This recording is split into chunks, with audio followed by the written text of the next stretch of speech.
Okay. MacBook Air. MacBook Air 15 lama. MacBook Air 15 lama.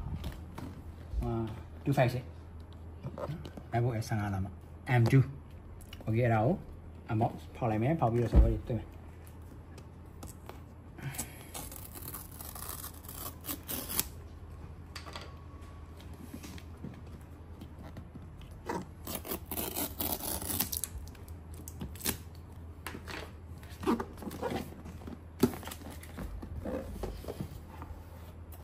Wow, mày này.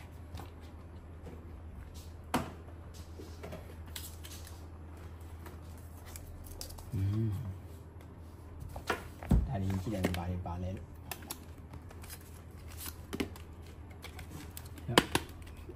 Thật thú. MacBook Air.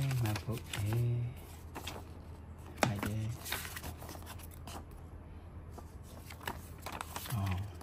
Sticker mày này. Sticker giống như là miêu đi. Giá mà phải là sticker sắp phụ tàn nào.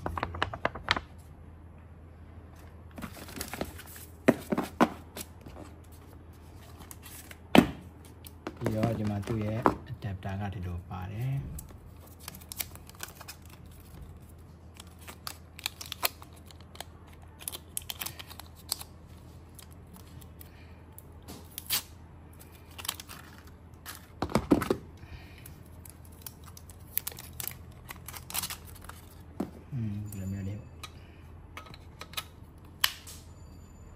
Đây xíu, nó không may đẹp nè bộ. Bộ máy Việt cho bộ bài bản, dân nó bỏ 35W.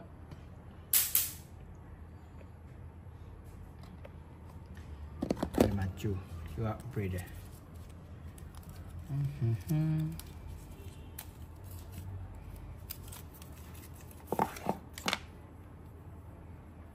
Chú ở đây mày này, share.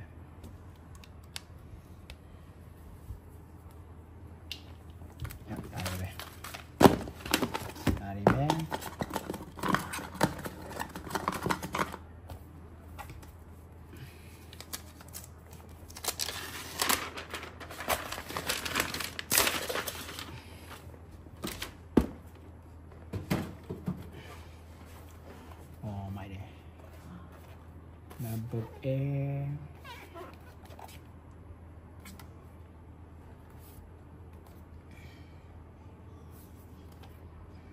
Taxi na po.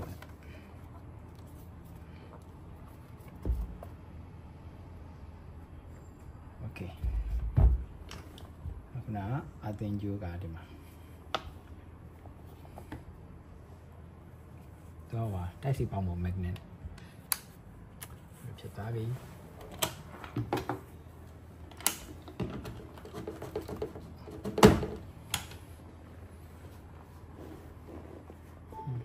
Rồi. Phải mẹ.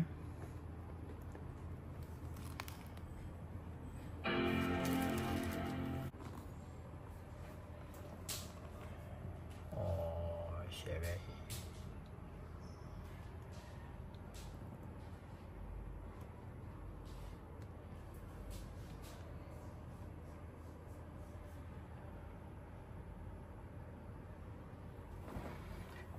Ini hoa đi rồi thì mà speaker bao để tôi đi qua speaker bao mà hậu rồi.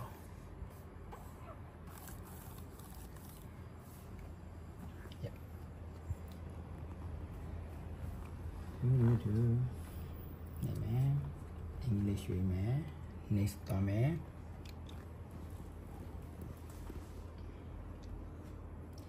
Thì mà có slash your region. Continue.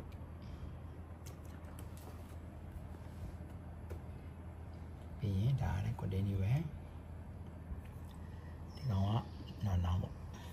thì mà có internet chỉ lại mẹ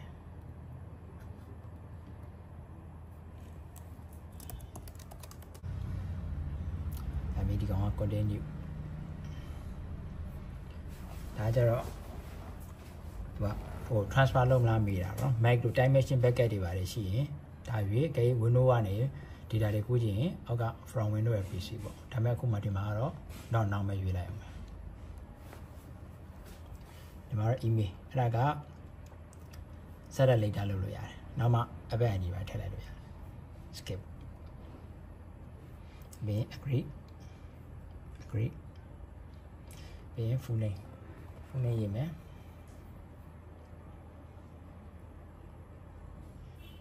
နာမည်ကထွန်းမြင့်အောင်ကောင်းတယ် password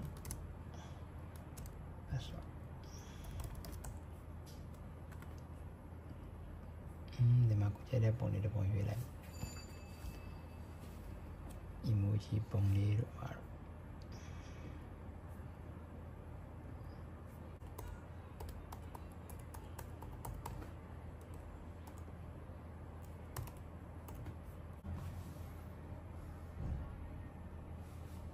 ရပြီဒါ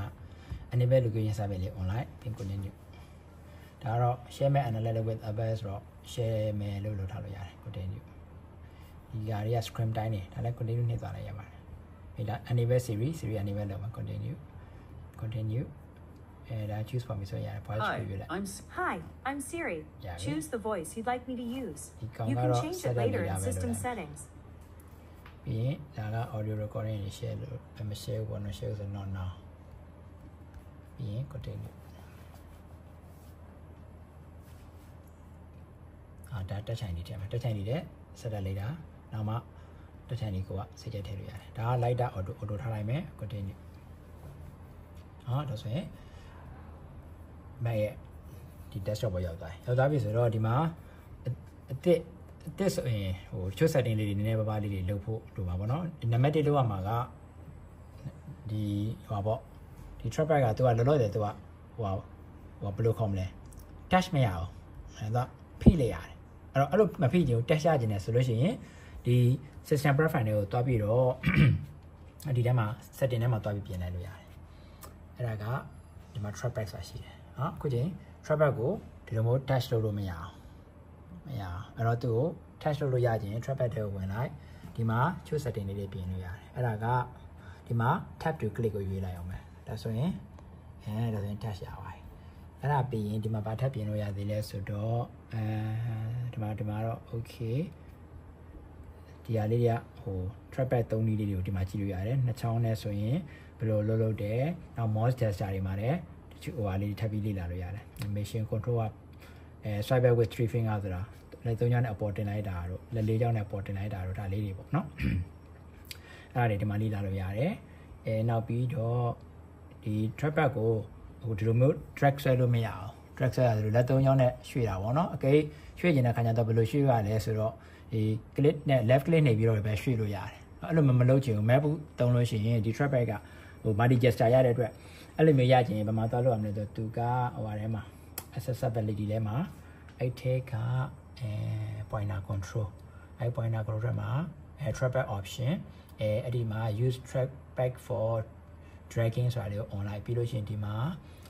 3 finger drag ဆိုတာကိုရွေးလိုက်ပြီးရင် okay နေဒါဆိုရင်ခုနကလိုဒီကို left click နှိပ်ပြီးတော့မှရွှေ့စရာမလိုတော့ဘူးလက်သုံးချောင်းနဲ့ပေါ့နော်ဒီလိုမျိုးလေးရွှေ့လို့ရပါတယ်ဒါအရင်သုံးရတာ convenient ဖြစ်တယ်ဟုတ်ပြီเนาะအဲ့ setting လေးပြင်ဖို့လိုမယ်နောက်ပြီးရင် desktop and dock အဲ့ဒါကကြတော့ဒီမှာဒီတိုင်းဒီပုံအောက်ကဒီဘားပုံမှာသူကဒီ icon လေးတွေပုံမှာ mouse ကိုတင်လိုက်လို့ရှိရင်ဘာမှအတင်မဖြစ်ဘူးအဲ့တော့ဒီ magnification လေးကိုကျင်းလိုက်လို့ရှိရင်ဒါ magnification ကိုဒီမှာပေါ့နော်အဲ့ဒါလေးကို magnification တွေကိုကြီးလိုက်ပေါ့အဲ့မှာ large ဘက်ကိုရွှေ့လိုက်တာနဲ့သူကဒီမှာ icon လေးတွေပုံမှာတင်လိုက်လို့ရှိရင်ဒါဒီလိုလေးသာ magnify ဖြစ်သွားအဲ့ဒါလေးကလှတယ်နော်အဲ့တော့ဒါလေးကိုစိတ်ကြိုက်အဆုံးလေးတင်ထားလိုက်ရတယ်အဲ့ဒါဆိုဒီခက်ကြည့်လေးရဟုတ်ပြီဒါကတော့ဒီကောင်ကဒါလေးကတော့ dog size ပေါ့နော်size ကသူကအကြီးအသေးပေါ့အဲ့ဒါဒီအောက်က dog အကြီးအသေးတချို့ကလည်းတို့သေးသေးလေးတွေထားပြီးသုံးရတယ်တချို့ကတို့အကြီးထားသုံးရတာကြိုက်တယ်ကိုစိတ်ကြိုက်ပေါ့နော်အဲ့လိုပြင်လို့ရတယ်အဲ့ဒါလေးတွေပြင်မယ်နောက်တစ်ခုကကြတော့ဒီမှာ management win effect ဒီကောင်လေးက scale effect နဲ့genie effect ဆိုနှစ်ခုပေါ့အဲ့ဒါဘာကိုပြောတာလဲဆိုတော့ဒီတစ်ခုခုကိုသူက minimize လုပ်တဲ့အချိန်မှာဖြစ်တဲ့ effect ပေါ့နော်အဲ့တော့ဒီက note ကိုချက်ဖွင့်ကြည့်လိုက်တယ်တိုင်းတော့ iCloud ဆို iCloud မရှိသေးဘူး cancel ပဲအဲ့မှာဒီက minimize လုပ်လိုက်လို့ရှိရင်သူကဘယ်ရောက်သွားလဲဆိုတော့ဒီဘက်ဘေးလေးကိုအဲ့လိုဟို minimize ဝင်သွားတဲ့ effect လေးအဲ့ဒါလေးက scale effect ကိုလုပ်ထားကြည့်မယ်ဆိုတော့ပြန်ဖွင့် scale effect ဆိုရင်ဟို minimize လုပ်လိုက်လဲဆိုရင်ဟို4000လိုက်ကြီးပဲ block ဆိုဝင်သွားအဲ့တော့အဲ့ဒါတည်းစားဘယ်ကပို့လာလဲဆိုတော့ဒီဘက် genie effect လေးကပို့လာတယ် အဲ့ဒါလေးဆိုလိုက်ရင်ဘယ်လိုဖြစ်သွားလဲဆိုတော့ဝင်သွားတာကြည့်တေးပြီးတော့မှဝင်သွားတာဖိုက်တယ်အဲ့ဒါလေးထားလို့ရတယ်နောက်ပြီးတော့ minimize window into is application icon ဆိုတာလေးကလည်း on ထားလိုက်အဲ့ဒါဘာလဲဆိုရင်အခုဒီမျိုးမှာ note ကိုဖွင့်ထားတယ်ဒီ note ကို minimize လုပ်တဲ့အခါကျတော့ဒီဘက်ဘေးကိုတီးတတ်မသွားတော့သူ့ရဲ့ note ထဲကိုပဲ minimize ဖြစ်သွားမှာအဲ့လိုလေးအပိုကောင်းတယ်ပေါ့နော်အဲ့ဒါလေး on နိုင်မယ်ဒီက automatically hide and show the dog ဆိုတာဒီအောက်က dog ကို auto hide ထားတာတော့ပေါ့အဲ့ဒါကြီးတော့တချို့လက်သွင်းတယ်တချို့လက်မသုံးကျွန်တော်တော့မကြိုက်ဘူးအဲ့ဒါလေးကမ on ဒီတိုင်းလေးပဲထားမယ်သူမြင်နေရတာလေးကတော့အဆင်ပြေတယ်ကျန်တာရတဲ့ဘက်ဆို on ထားပြီးသားเนาะ menu bar ပေါ်လာပါတယ်ဆိုဒါတွေက trade to ကိုကလစ်ကျင်လည်းအများကြီးကလစ်လို့ရပါတော့ trade to တော့ trade to လို့ဆရာသိမရှိဘူးဒါလေးပဲပြီးတော့နောက်တစ်ခုပါလေးလုပ်လို့ရတယ်ဒါ wifi ချိတ်တယ်ပါအားလုံးသူကဒီ MacBook နဲ့ပတ်သက်လို့ပြင်နေတာအားလုံးဒီ system preference နဲ့မှာအကုန်ရှိတယ်ဒီ system preference နဲ့မှာပေါ့နော်ဟုတ်ပြီဒီမှာပါပြီးပြင်ရဲဆိုတော့ display တွေပါတွေကကိုစိတ်ကြိုက် wallpaper တွေချိန်နိုင်ပါမှာ wallpaper တွေဆိုတော့ wallpaper အမိုက်တွေပါတယ် about this Mac ကိုသွားthe power ဆိုတော့ဒီမှာ Ventura ဆိုရင်သူ့ကို Sonoma တင်ဖို့လိုသေးတယ် Sonoma နောက်ဆုံးထွက်လာတာ Sonoma တင်ဖို့လိုတယ် Sonoma တင်မတင်သေးဘူးအဲ့တော့ Sonoma တင်ရမယ်ဟုတ်ပြီနောက်တစ်ခုကဒီဟာအစ်စ်မှာဆိုဒီပေါ်မှာဒီ desktop ပေါ်မှာ hard disk icon လေးပေါ်ထားခြင်းနဲ့ဆိုရင်ပုံမှန်အဖြစ်သူကဟို file တွေပါတယ်သုံးပါဆိုဒီ file လေးကိုလာဖွင့်ပြီးတော့မှဒီထဲမှာ document တွေiCloud တွေ download တွေဒီမှာရှိတာပေါ့နော်ဆိုတော့အဲ့ဒီဟာလေးတွေ setting လေးတွေနည်းနည်းလေးပြင်ဖို့ပြင်ရတာပေါ့နော်အဲ့ဒါအစ်စ်ဆိုတော့အဲ့ဒါလေးလုပ်ချင်ဒီ file ကိုလာပြီးတော့ file ထဲမှာ setting ဆိုတာရှိတယ်အဲ့ setting လေးလာရင်ဒီမှာ hard disk ဆိုတာကိုနှိပ်လိုက်တာနဲ့ဒီဘက်ဘေးမှာဒီ Macintosh ဆိုတဲ့ hard disk ကြီးပေါ်လာမယ်အဲ့ဒါလေးလုပ်ထားမယ်နောက်ပြီးဒီအောက်က connected server ဒီ connected server ကြတော့ connected server ကိုနှိပ်လိုက်လို့ရှိရင်သူကဒီ server တစ်ခုခုဒီ network connect လုပ်တဲ့အခါကျအဲ့ဟာ icon လေးလို့ဒီ desktop မှာပြပေးတာပေါ့နော်ဟုတ်ပြီနောက်ထပ်ဘာလုပ်လို့ရဆိုတော့ဒီ tag တွေကတော့ကိုစိတ်ကြိုက်ဒီဟို folder လေးတွေကို color တွဲလို့ရနောက် site ပါမှာကျတော့ဒါကိုရှင်းကြည့်အောင်ဒီမှာ movie ဆိုတဲ့ဟာမပါသေးဘူးဆိုရင်ဒီ movie လေးကို click နှိပ်လိုက်တာနဲ့ဒီမှာ movie ပါမယ်နောက် music ဆို music လေးကို click နှိပ်မယ်ပြီးလို့ရှိရင် picture ကို click နှိပ်လိုက်ဒီမှာ picture ပေါ်လာမယ်နောက်ပြီးကိုယ့်ရဲ့ home folder လေးနောက်တစ်ခုကဒီ Mac ရဲ့ folder လေးအဲ့ဒါလေးအကုန်လုံးအမှန်ကြီးလေးတွေထည့်ထားလိုက်ပြီးဒီမှာအပြည့်အကုန်ဒီမှာပေါ်ပြီပေါ့အဲ့ဒါလေးလုပ်မယ်နောက်ပြီးရင်ဒီဘက် advanced မှာတော့file extension show all file name extension file name ရဲ့ extension ဆိုတာနောက်က document ဆိုလို့ရှိရင်လည်းနောက်က .docx ဆိုပါတော့စသဖြင့်ပေါ်ရင်ဒါလေးကိုအမှန်ကြီးထည့်လိုက်ဒါဆိုရင် okay ပဲပေါ့နော်ဒီလောက် setting လေးတွေလုပ်ပြီးသွားလို့ရှိရင် तू အသိအနေထားကိုရောက်ပြီအဲ့တော့ကိုသုံးကျင်တဲ့ software လေးတွေ software ကသူ့မှာပါပြီးသားဆို Word is PowerPoint ဆိုရင်ဒီ pages နာမှာ keynote ကိုသုံးရုံပဲဒီ keynote က PowerPoint နဲ့တူတယ် pages ကကြတော့Microsoft Word တို့ PageMaker တို့နဲ့တူတယ် Numbers ကကြတော့ Excel နဲ့တူတယ်เนาะပြီးလို့ရှိရင်ဒီမှာ freeform ဆိုတာဒီအဲ့အားလည်းမိုက်တယ်သူကဟို project တွေပဲဆိုပြီးတော့ဟိုပုံနေတဲ့ဗာနေတဲ့အဲ့လိုသူတို့ဟို collaboration လုပ်ပြီးတော့သုံးရတာအရင်အဆင်ပြေနောက်ဒီမှာ book ဆိုတာပါမယ်ဒါစာဖတ်တာတွေနောက်ဒီ garage band တို့ပါလို့ဆိုရင်ဒါ music နဲ့ပတ်သက်တာတွေနောက် photo တွေပါသိရင်ဒီ photo ဆိုတဲ့ app မှာသိမ်းလို့ရမယ်နောက် file မှာဆိုရင်ကိုယ့်ရဲ့ Apple device ကိုဟိုရှာလို့ရမယ် iMovie ဆိုလို့ရှိရင်video editing portable app ပေါ့နော်နောက်ဒီမှာ note ဆိုလို့ရှိရင်လည်းဟိုမှတ်သားလေးတွေသုံးလို့ရမယ်နောက် mail ပါမယ်နောက်ပြီးတော့ဒီမှာ Safari ရ internet သုံးဖို့နောက် apps လို့ဆိုတော့ဒီ MacBook ထဲကို application နဲ့တင်ကြတယ်ဒီ apps ကသုံးရမယ်ဆိုတော့သူ့မှာเนี่ยဟိုပြည့်စုံတော့ပါပြီးသားအဲ့တော့ကိုအဓိကသုံးမယ်ထည့်ခြင်းနဲ့ဆိုတဲ့ကိုသုံးမယ်ထည့်ခြင်းနဲ့ဆိုတဲ့ application တွေထည့်ပြီးသွားလို့ရှိရင်သူကပြီးသွားပြီဥပမာထားပါတော့ဒီမှာဆိုလို့ရှိရင်ဒီမှာမြန်မာသားပါပြီးသားဟုတ်ပြီနော်မြန်မာသားပါပြီးသားကိုမြန်မာလိုရိုက်ဖို့အတွက်ကြတော့ဒီမှာဒီမှာ function key လေးပါတယ်အဲ့ function key ကိုတစ်ချက်နှိပ်လိုက်လို့ရှိရင်သူကမြန်မာသားရိုက်မလားအင်္ဂလိပ်သားရိုက်မလားရွေးရုံပဲအဲ့တော့ဟိုလာမြန်မာသားရိုက်မယ်ရွေးတယ်မြန်မာကိုရွေးထားလိုက်ပြီးလို့ရှိရင်မြန်မာဒါသူကဘယ်လိုခေါ်မလဲdefault ပါပြီးသားဘာသာနေမှမပြင်မဲနဲ့လေသူမြန်မာနဲ့ဒီ English ကတွဲပြီးတော့ပါပြီးသားဆိုတော့ဒီကမြန်မာ font အင်တော့တွေပါထည့်ပြမလို့ဆိုရင် MacBook တစ်လုံးဝယ်ပြီးတော့ဖွင့်ပြီးသွားရင်ဒီနေသားမှာတိုက်သုံးလို့ရပြီကိုလိုချင်တဲ့သုံးချင်တဲ့ software လေးတွေဥပမာ Photoshop တို့ဘာလို့တခြားရှိတဲ့ဟာလေးတွေမှာတချို့what is PowerPoint Microsoft Office မှာသုံးချင်တယ်ဆိုရင် Microsoft Office ကိုထည့်ရုံပဲပေါ့နော်credit ထည့်တာထက်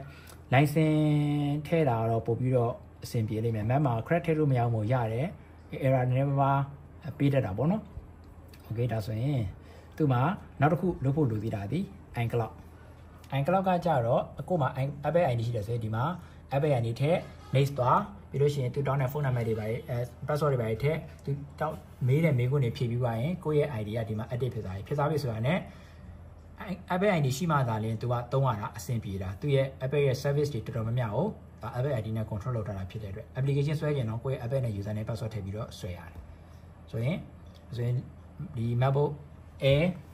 M2 ဒီမှာ about this ဘက်မှာကြည့်သူရဲ့ဟာကိုကြည့်ချင်းဒီမှာ MacBook Air 15 လက်မှ M2 2023 model Apple M2 chip နဲ့အဲ့တော့ macOS ကတော့ Ventura ပဲဖြစ်သေးတဲ့အတွက် Sonoma ကိုအခု update လုပ်လိုက်မယ်ဟုတ်ပြီသူကVentura နေ Sonoma ကိုတင်မယ်ပေါ့နော် Sonoma ကိုတင်မယ်ဆိုရင်ဒီဟာကိုဘယ်လိုခေါ်မလဲ system မှာ update လုပ်လို့ရရရှိတယ် system setting မှာ setting မှာJanuary ထဲမှာ software update အဲဒီမှာmacOS Sonoma 40.1 ကို upgrade နောက်လုပ်မလားတဲ့သူမှာပြောင်းသွားတဲ့ဟာတွေက feature အသစ်တွေအများကြီးပါတယ်အဲ့တော့လောက်အောင်ပါကွာဗျာ Mac အသစ်ကသူက Ventura နဲ့လာတာမို့လို့ upgrade နောက်လုပ်လိုက်မယ်ပြီးရင် agree ကိုနှိပ်ဒီမှာသူရဲ့ password ထည့်ပြီး okay အဲ့ဒါဆိုရင် macOS ကိုသူ download ဆွဲသွားလိမ့်မယ် download ဆွဲပြီးရင် update လုပ်မယ် okay download ဆိုတာခဏဆောင်လိုက်သူက download လုပ်ပြီးသွားတာနဲ့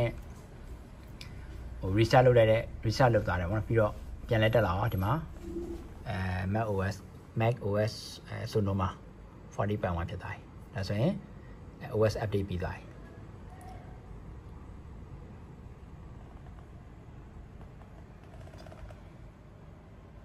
ဆိုတော့ဒီ OS အသစ်မှာကဘာတွေမိုက်လဲဆိုလို့ရှိရင်သူကဒီ widget တွေထည့်လို့ရပါတယ် edit widgets ဆိုပြီးတော့ဟိုထည့်ခြင်းတဲ့ဟာလေးတွေပေါ့နော်ဒီမှာစတင်ပြီးတော့အဲ့လိုလေးတွေအဲ့လိုရပါပြီနောက်ဒီမှာ calendar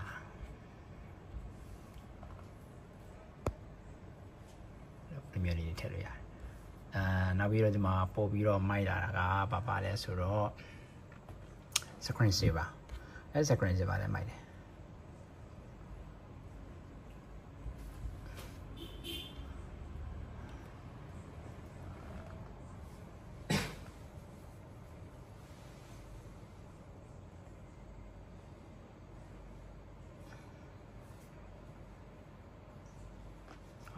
ကြည့် screen saver ဟို live wallpaper လို့ပဲပေါ့လေသူရဲ့ဟို shooting ဟာတွေက landscape တွေကတော်တော်လေးမိုက်တယ်အများကြီးပဲအခုရာကနန်းပါတယ်တခုပြီးတခု download ဆွဲပြီးတော့မှပြောင်းနေအောင်ပဲ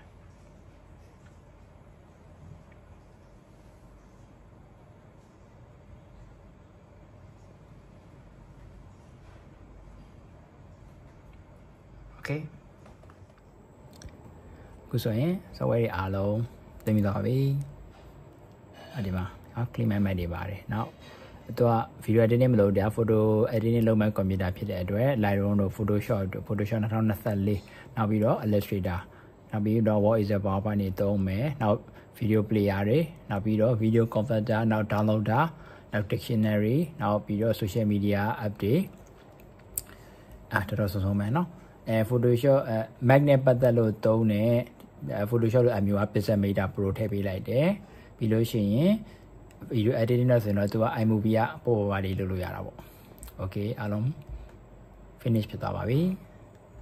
ဆိုတော့ computer ကိုဝယ်တဲ့ customer ကိုမနေ့ပြန်ပို့လို့ရပါပြီ